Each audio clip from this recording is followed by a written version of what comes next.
एक माणूस माझ्याकडे आला आणि म्हणाला, महाराज काही नाही, फक्त आता शांती मिळावी एवढीच इच्छा आहे. त्याला फार गोड उत्तर दिलं. म्हणलं, दादा शांती मिळावी ही जर इच्छा असेल तर अगोदर इच्छेला शांत करायला शिक, त्या दिवशी तुला शांती मिळेल.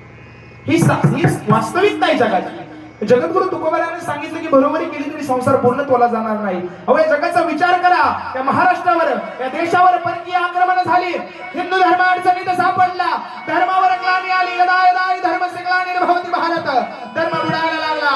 बुडलेला धर्म अवतारासाठी, धर्म टिकवण्यासाठी या महाराष्ट्रात एक पोरग जन्माला आले. 19 फेब्रुवारीची तिथी आहे. 1630 साल आहे. शिवनेरीवर छत्रपती शिवाजी महाराज नावाचं पोरग जन्माला आलंय. शहाजीराजे जिजाऊचं बाळ आहे. त्या बाळानं वयाच्या 16 वर्षी डायरेश्वराच्या मंदिरात जावं. हर हर महादेवचा नारा द्यावा त्या छत्रपतीनं. हर हर महादेव म्हणत मुघलांवरती स्वारी करायला सुरू करावं. त्याला सह्याद्रीच्या डोंगरगड्यात भटकावं. भटकत असताना हर हर महादेवचा नारा द्यावा. मुघलांना चॅलेंज करावं. संताजी, तानाजी, धसाजी, येसाजी, जीवाची बाजी, गोरगरिबांची मावळे पोरं गोळा केले. संताजी, तानाजी, येसाजी, बाजी, जीवाजी ही पोरं जीवाला जीव देणारी होती. छत्रपती शिवाजी महाराजांनं फौज फाटा तयार केला. फौज तयार केलेली फौज या महाराष्ट्रावर फिरायला लागली. 16वं वर्ष आहे. तरणी बांड या महाराष्ट्रातली पोरं आहे.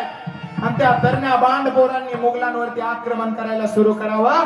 हातामध्ये तलवार घ्यावी आणि तुळजाभवानीचा आशीर्वाद घ्यावा. आणि त्या छत्रपती शिवाजी महाराजांना धर्मचाल करत तुळजापुरापर्यंत यावं. तुळजापुरात आले छत्रपती शिवाजी महाराज.